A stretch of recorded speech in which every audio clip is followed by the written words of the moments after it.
It was a warm California afternoon when my daughter looked me in the eye and said, "Get out, or I'll call the cops."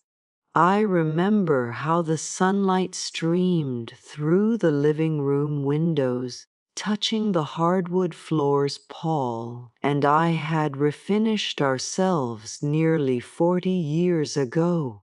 Dust floated in the air like tiny ghosts of memories. I had just finished wiping down the kitchen counter, the scent of lemon cleaner still clinging to my hands when the argument reached its breaking point. Lauren stood near the staircase, her phone already in her hand, her jaw tight with a kind of anger I didn't recognize anymore. Or maybe I did, and I just hadn't wanted to admit it. "You can't keep interfering in our lives," she snapped. "This isn't your house anymore." I blinked slowly. "It is," I said quietly. "It's still in my name," she laughed, sharp and hollow. "That's just paperwork. Just paperwork." I had signed that paperwork in 1983 with a pen Paul insisted we splurge on because he said important things deserved good ink. I had stood beside him in a cramped bank office, our palms sweaty, our hearts pounding as we committed to 30 years of payments we weren't sure we could manage. That house wasn't paperwork. It was overtime shifts. It was second jobs. It was macaroni dinners and patched jeans and Christmases where the biggest gift was being together. But to her, it was paperwork. "If you don't like it here," she said, lifting her chin, "then leave. Otherwise, I swear I'll call the police and tell them you're trespassing." Trespassing.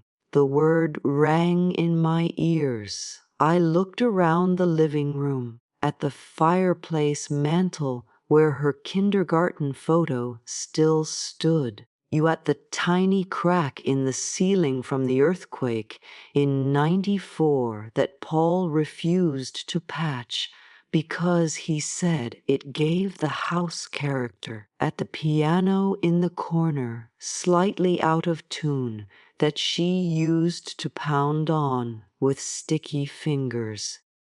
"I'm your mother," I whispered. "And I'm done feeling guilty about it." She shot back, "Get out, or I'll call the cops." And then she did it. She dialed. I watched her thumb move with such certainty. There was no hesitation, no flicker of doubt, just irritation that I hadn't already obeyed. Something inside me went still. I didn't scream, I didn't argue, I didn't beg. I walked to my bedroom, closed the door, and sat on the edge of the bed Paul had died in. For years after he passed, I couldn't sleep without reaching across to where his warmth used to be. When Lauren suggested I move into the upstairs, master suite, and let her and Eric take the downstairs, after they fell on hard times, I agreed because I thought that's what mothers did. We rearranged rooms. We adjusted. We sacrificed. Little by little, the house became theirs in behavior, if not in law. My antique hutch was replaced with minimalist shelving. The floral curtains I'd sewn were swapped for gray blackout panels. The garden I planted was redesigned by a landscaping company with a taste for symmetry. "You'll increase property value," Lauren had said then. Property value. I had swallowed that too. But now she was calling the police on me. I opened my nightstand drawer and took out the small metal box where I kept important documents. My birth certificate, Paul's death certificate, the original deed to the house. I held the deed in my hands and felt something unfamiliar rising in my chest. Not sadness, not anger, clarity. By the time I stepped back into the hallway, Lauren had ended the call.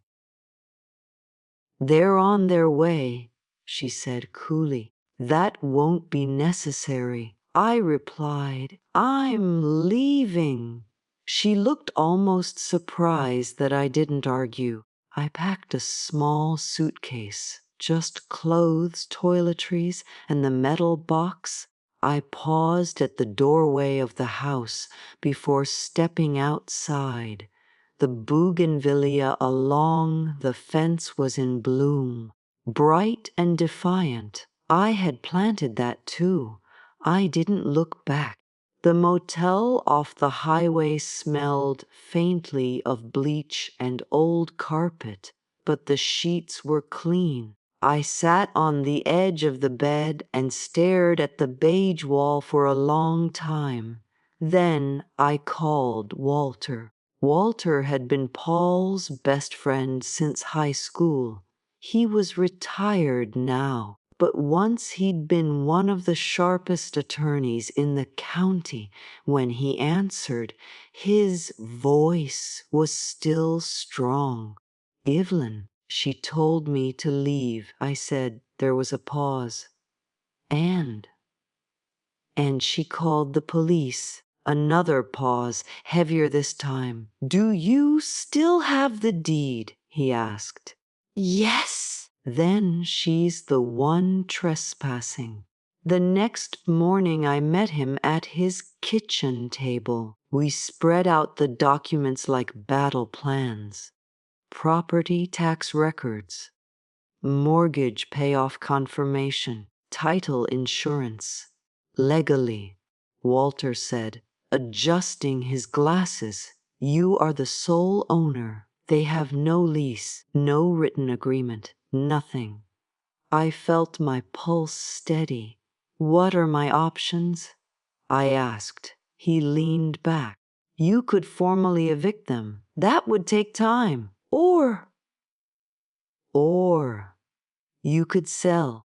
The word hung between us. Sell. The house Paul and I built our lives in. The house where Lauren took her first steps. The house that held every birthday candle and every whispered prayer. But also the house where my daughter had just called the police on me. "I want it sold," I said finally. Walter studied my face carefully. "Are you sure?" "I've been sure for a long time," I replied. The realtor was efficient and kind. She didn't ask questions beyond what was necessary. The market was hot. California real estate didn't wait for sentiment. Within 48 hours, the listing went live. I didn't tell Lauren. By sunset the first day, there were 3 offers. By the second day, 5. By the third, a cash offer well above asking price from a woman recently divorced who wanted a fresh start in a house with history. I accepted when Lauren received the official notice of sale and termination of occupancy. She called me 23 times in one afternoon. I let it ring. She left a voicemail. "Mom, what is this? This has to be some mistake. You can't just sell the house. We live here. Eric invested in renovations. We. I erased the message before she could finish. The legal paperwork was airtight. Walter made sure of it. The new owner gave them 7 days to vacate. 7 days. The same number Lauren had once given me. On the 4th day, she showed up at the motel. I saw her car pull into the parking lot from behind the thin curtains. She stepped out, her sunglasses too large for her face, her posture stiff with pride fighting panic. She knocked. I opened the door halfway. "Mom," she began, voice already cracking. "What are you doing?" "What you taught me," I said calmly. "You can't do this to us." "I didn't. You did." She ran a hand through her hair. "We'll have nowhere to go." I tilted my head slightly. That sounds familiar. Tears welled in her eyes, but I had cried enough for both of us over the years. "I was angry," she said. "I didn't mean it." "You dialed the phone." She had no response to that. "I raised you to stand on your own," I continued. "Now you will." She stared at me like she was seeing a stranger. Maybe she was. "I thought you'd never actually leave," she whispered. "That was your mistake." I closed the door gently. On the 7th day, I drove by once. A moving truck was parked outside. Lauren stood on the sidewalk, arms wrapped around herself. Eric loaded boxes silently. Neighbors watched from behind curtains. The bougainvillea was still in bloom. I didn't stop. 2 weeks later, I signed the final closing documents. The funds transferred into my account, enough to buy a modest high-rise apartment downtown with money left over for comfort. When I walked into my new place for the first time, the floors gleamed. The windows stretched from ceiling to wall, offering a view of the city bathed in sunset gold. No memories haunted these walls, no voices echoed. It was quiet in a way that felt like possibility. I bought new furniture, not extravagant but chosen by me. I placed a small herb garden on the balcony. Mint, rosemary, and basil. The first night I slept there, I didn't reach across the bed expecting someone to be gone. I slept straight through until morning. Lauren called again weeks later. This time, I answered. "Mom," she said softly. "Yes! I'm in an apartment," she began. "It's small." "I imagine it is." There was silence. "I didn't understand," she said finally.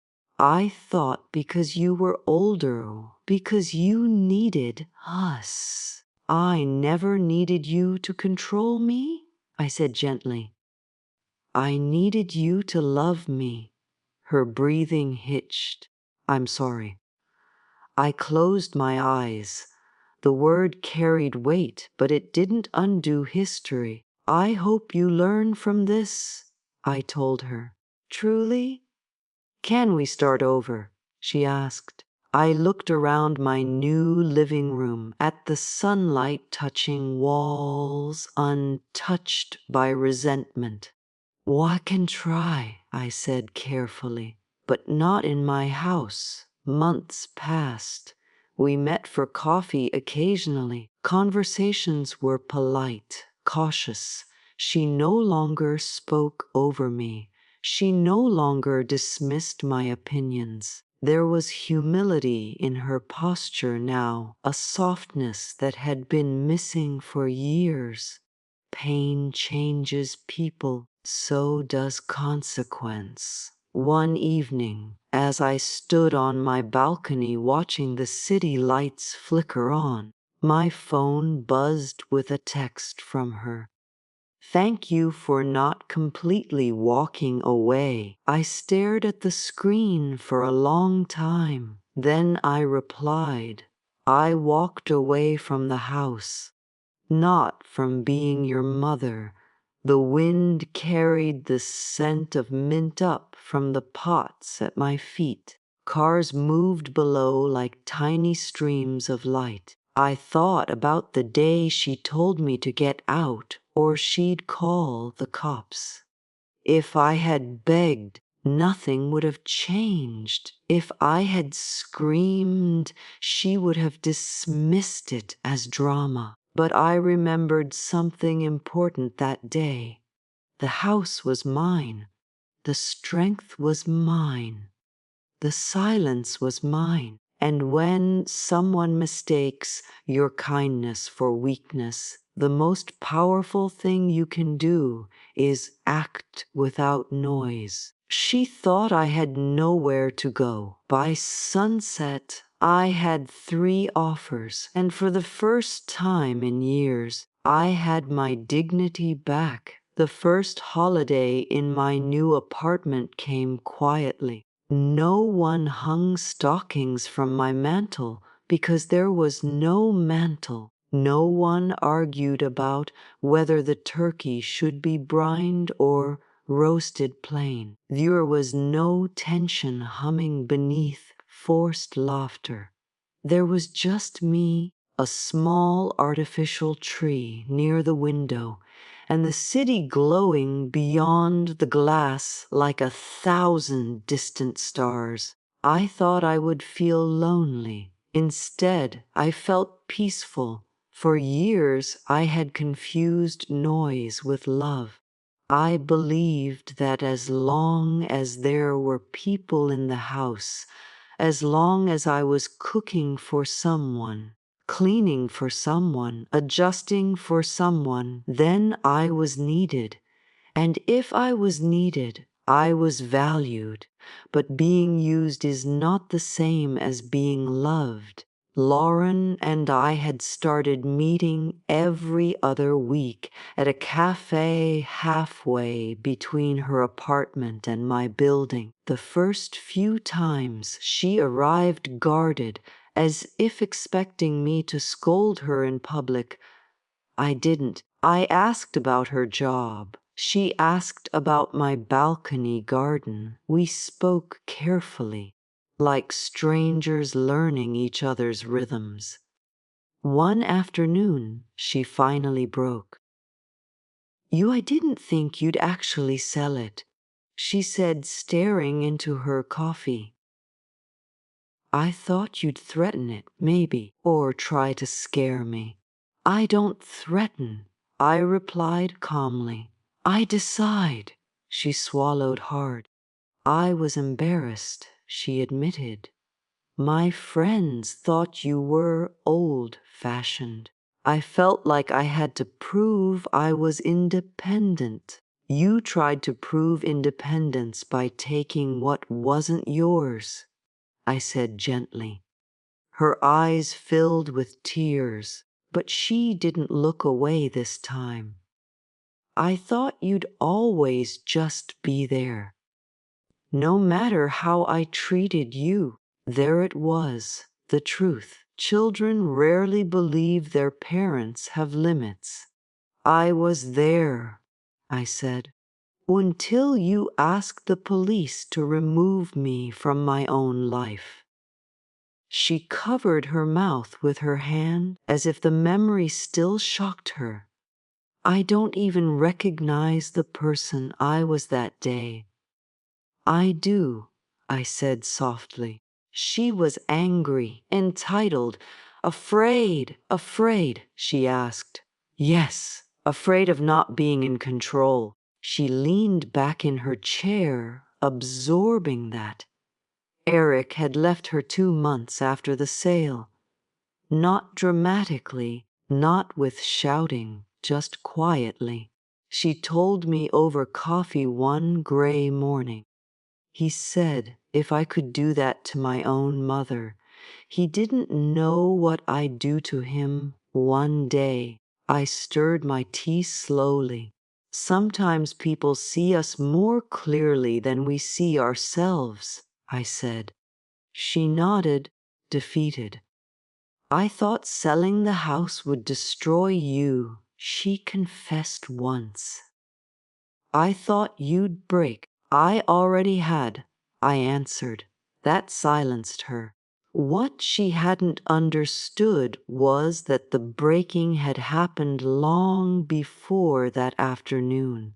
It had happened in small moments, each time she dismissed me in front of guests, each time she rolled her eyes at my stories, each time she spoke about the house as if my name wasn't written into its bones. By the time she dialed the police, I was no longer fragile. I was finished. Spring came gently that year. My balcony herbs thrived. I added lavender and thyme. I spent mornings reading by the window and afternoons volunteering at a local literacy center. For the first time in decades, my days belonged only to me. No one criticized how I folded towels. No one complained about the smell of garlic. No one told me to stay in my room. The quiet healed me in ways I didn't expect. One evening, months after the sale, Lauren asked if she could come see my apartment. I hesitated. "Just for coffee," she said quickly. "I won't overstep." I almost smiled at that. "You can come Sunday," I told her. When she arrived, she stood in the doorway for a long moment, taking in the high ceilings, the light, the simplicity. "It's beautiful," she said. "It's peaceful," I corrected. She walked slowly around the living room, touching nothing. Her eyes lingered on the framed photograph of Paul and me on our wedding day. "You kept that one," she whispered. "I keep what matters." She flinched slightly at the layered meaning, but she didn't argue. We sat at my small dining table with mint tea between us. "I never asked," she began quietly, "but were you scared when you left?" I considered that. "No," I said honestly. I was relieved. Her fingers tightened around her cup. "I don't want to be the kind of person who makes you feel relieved to leave." "Then don't be," I replied simply. She nodded as if the solution had always been that straightforward. There was no dramatic reconciliation, no tearful embrace where everything dissolved into forgiveness. Healing isn't theatrical. It's gradual. It's consistent. It's choosing differently over and over again. Over time, she began calling not to demand, but to ask. She stopped interrupting. She listened when I spoke. She apologized without adding excuses. Once, while we were walking through a park near my building, she stopped abruptly. "I used to think the house was my inheritance," she said. "It wasn't," I answered. "It was your life." "Yes!" She looked at me then, really looked at me. "I treated you like furniture," she admitted. "You treated me like something permanent and unbreakable." I corrected. "I broke you." "No," I said gently. "You forced me to remember I wasn't meant to bend forever." We stood there in silence, wind rustling through the trees. "I'm proud of you," she said unexpectedly. "For what?" "For choosing yourself." That surprised me. "I should have done it sooner," I replied. "Maybe," she said, but then I wouldn't have learned. That night, after she left, I stood on my balcony again. The city pulsed below, alive and indifferent. I thought about the house one last time. The creaky floors, the bougainvillea, the kitchen where I had cooked thousands of meals. I didn't regret selling it. Homes are not just walls, they are respect, and respect had vanished long before the deed changed hands. Months later, I received a handwritten letter from the woman who bought it. She told me she had repainted the bedrooms but left the garden untouched because Oot felt loved. She wrote that the house felt strong. I smiled at that. Strong. Yes, it had been. Just like me. Lauren still calls. Sometimes we laugh now. Sometimes we sit in comfortable silence. There are still moments where old patterns try to creep in, but she catches herself. Growth is awkward, but it's real. The last time she visited, she stood on my balcony at sunset. "You really had 3 offers by sunset?" she asked, a faint smile playing at her lips. "5," I corrected calmly. She shook her head, half in disbelief, half in admiration. "I thought you had nowhere to go," she admitted. "I always had somewhere to go," I said. "I had myself." She leaned against the railing, watching the horizon turn gold. "I hope I become that strong one day." "You will," I replied. "But strength isn't loud. It's consistent." She nodded thoughtfully. As she left that evening, she hugged me gently, not out of obligation, not out of guilt, out of understanding. When the door closed behind her, I didn't feel the ache I once did. I felt balance. That afternoon when she said, "Get out or I'll call the cops," she believed she held all the power, but power doesn't belong to the loudest voice in the room. It belongs to the one who knows when to walk away. She tried to evict me from my own house, so I sold it, and in doing so, I reclaimed far more than property. I reclaimed myself. Time has a quiet way of revealing what anger tries to hide. A year after the sale, the memory of that afternoon no longer stung the way it once had. It lived in me differently now, not as a wound, but as a turning point. A sharp edge that forced me to change direction before I disappeared completely. Lauren's life had grown smaller before it began to grow again. After Eric left, she moved twice, each apartment slightly less polished than the last. She had to learn what bills truly cost when there was no shared income. She had to sit alone in rooms without curated furniture and realize that space feels very different when you've earned it yourself. She called me one evening while I was trimming my lavender. "Mom," she said quietly, "do you remember when Dad used to fix the air conditioner himself?" I smiled at the memory. He refused to pay someone else for what he could learn on his own.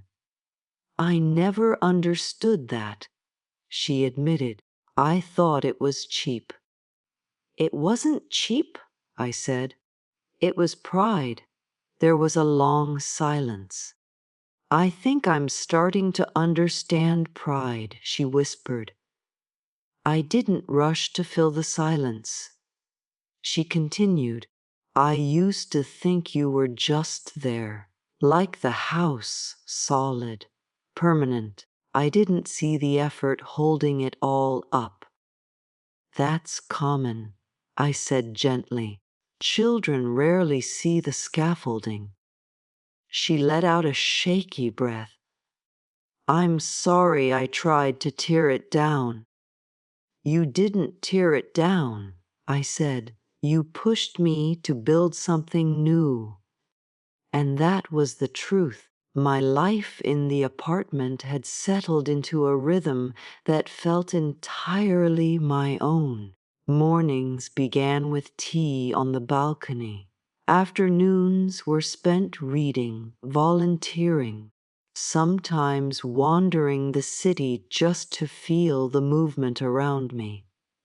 Evenings were quiet, but not lonely. There is a difference between solitude and isolation. I had learned it well. One afternoon, Lauren showed up unannounced, not desperate this time, not crying, just thoughtful. She stood in my doorway holding a small potted plant. I brought you rosemary, she said softly, like the one you used to grow by the back fence. I stepped aside to let her in. That rosemary survived 3 draughts, I said as she placed the pot on my balcony. Your father used to say it was stubborn. She smiled faintly. Like you, like us, I corrected. We stood side by side, looking out over the city. I've been in therapy, she said suddenly. That caught my attention, and I asked. And I've been talking about control, she admitted, about why I needed to feel bigger than you. I stayed quiet. I think, she continued carefully, after Dad died, I felt small. You handled everything. The paperwork, the hospital, the funeral. You didn't fall apart the way I did. I fell apart, I said softly. Just not where you could see it. She turned toward me, eyes wide. I didn't know. You weren't supposed to, I replied. Parents try to hold steady for their children. I resented that, she whispered. You seemed unbreakable, and I hated feeling weak next to you. The honesty in her voice was raw. So you tried to break me instead. I asked, not accusing, just clarifying. Her eyes filled, but she nodded. I thought if I could control the house, control you, then I wouldn't feel so lost. The wind lifted a strand of her hair across her face. She didn't brush it away. Control feels powerful, I said gently, until it costs you everything. She swallowed. I lost Eric. I lost the house. I almost lost you. Yes, I agreed. But you didn't slam the door on me, she said. No, I said. I closed it. There's a difference. She absorbed that slowly. That evening, we cooked together in my small kitchen. Nothing elaborate, just pasta with garlic and olive oil. The scent filled the apartment. And for the first time in years, I saw her relax in my presence rather than bristle against it.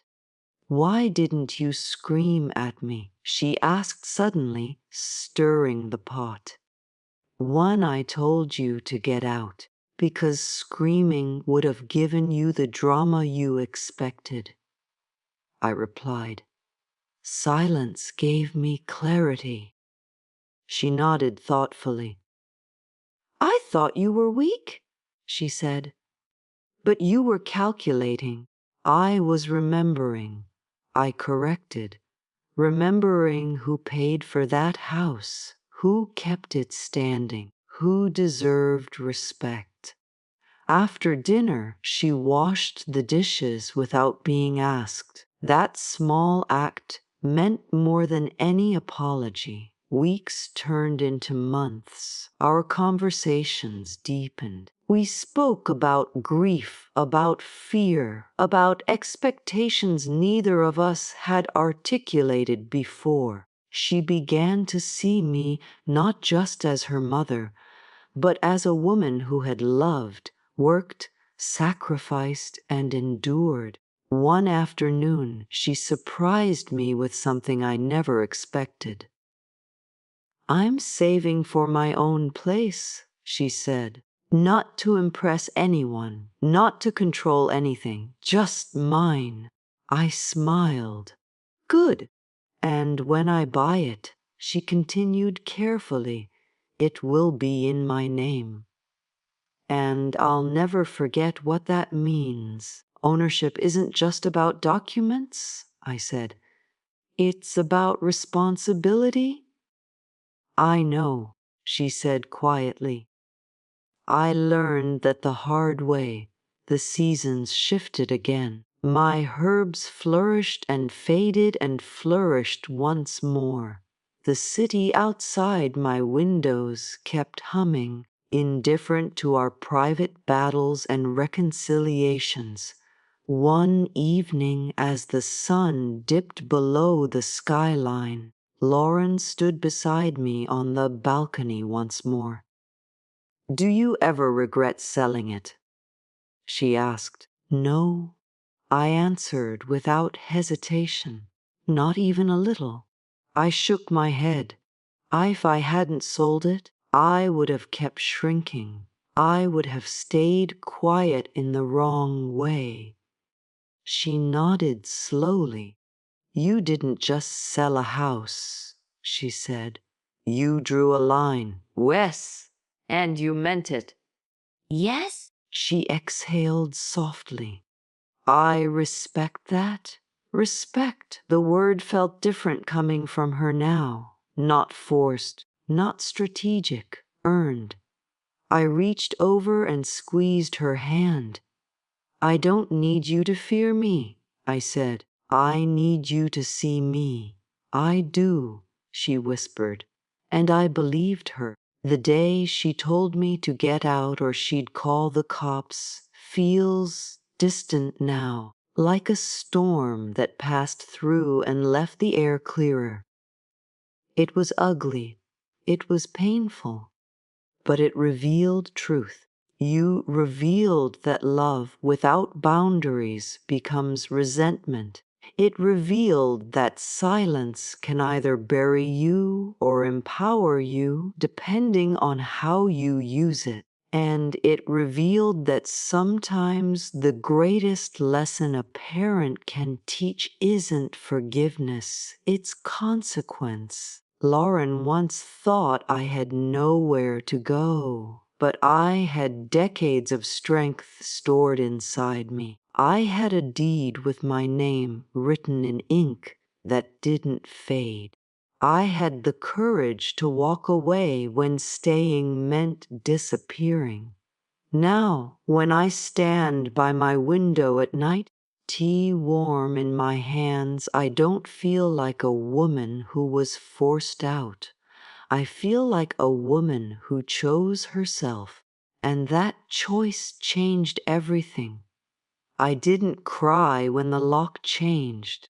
I didn't cry when I stood on the sidewalk with my overnight bag in one hand and my purse in the other, staring at the curtains I had sewn 20 years ago. I didn't cry when I saw her silhouette move past the living room window and not once look outside to see if I was still there. I cried later, in the hotel bathroom, quietly, with the water running so even I wouldn't have to hear it. The hotel room smelled like lemon disinfectant and loneliness. I sat on the edge of the stiff white bed and stared at my phone. 3 missed calls from her. No messages. I knew what that meant. She didn't want to apologize. She wanted something. I let the phone ring again when it buzzed. Then it stopped. A text came through. You can't actually sell the house without telling me. I live there. I stared at the message until the screen dimmed. I typed back slowly. Watch me. I turned the phone face down and lay back on the bed. The ceiling had tiny cracks in it, like faint spider webs stretching in all directions. I used to lie in my own bedroom and trace the cracks in that ceiling too, back when she was little and afraid of thunderstorms. She would crawl into my bed and press her small body against mine and whisper, "Promise you'll never leave me." I always promised. I never thought she would be the one to push me out. The next morning, I met the realtor again. His name was Daniel, young, efficient. He didn't ask unnecessary questions, and I appreciated that. "Cash offer," he said, sliding the paper toward me. "You're ready to close in 10 days. 10 days. 10 days to dismantle 30 years of my life. Do it," I said. He studied my face carefully. "You're sure?" I've never been more sure of anything. When I walked out of that office, I felt something strange, not relief, not sadness, control. For the first time in months, I felt steady. She didn't know yet. She thought my threat had been emotional. She thought I would cool off and come crawling back, asking for peace, asking for compromise. She didn't understand something very important. I wasn't angry anymore. I was done. That night, she showed up at the hotel. She must have tracked my credit card transaction. She always was clever. She stood outside my room door and knocked hard. "Mom, open the door." I didn't. "Mom, I know you're in there." Her voice wasn't soft. It wasn't ashamed. It was irritated. I opened the door slowly. She stepped inside without asking. "This is ridiculous," she said, looking around the small room. "You're being dramatic." I leaned against the dresser. "Am I? You can't just sell the house. I have rights. You have furniture," I corrected gently. "You don't have rights." Her face flushed. "I live there. You were allowed to live there." "That's the same thing." "No," I said quietly. "It isn't." She crossed her arms. "Where am I supposed to go?" The question almost made me laugh. Where was I supposed to go when she changed the locks? "You're an adult," I said. "You have a job. My savings aren't enough for first and last month's rent." That sounds like something you should have thought about before telling me to get out of my own house. Her eyes hardened. "You're punishing me." "No," I said calmly. "I'm protecting myself."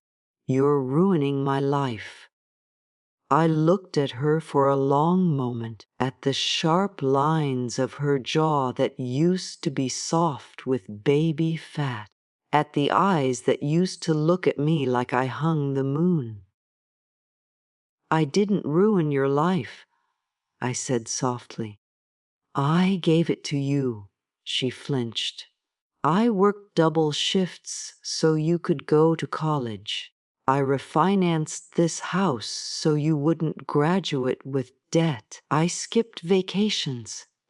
I skipped new clothes. I skipped everything so you could have everything. Her voice cracked slightly. That doesn't mean you get to control me forever. I don't want to control you, I whispered. I want respect. Silence fell between us. She looked away first. You're still my mother, she said. And you're still my daughter, I replied. But that house isn't your inheritance while I'm alive. It's my safety. Her jaw tightened again. You're really doing this? Yes. When do I have to be out? 10 days. Her face went pale. She turned toward the door. I hope you're happy.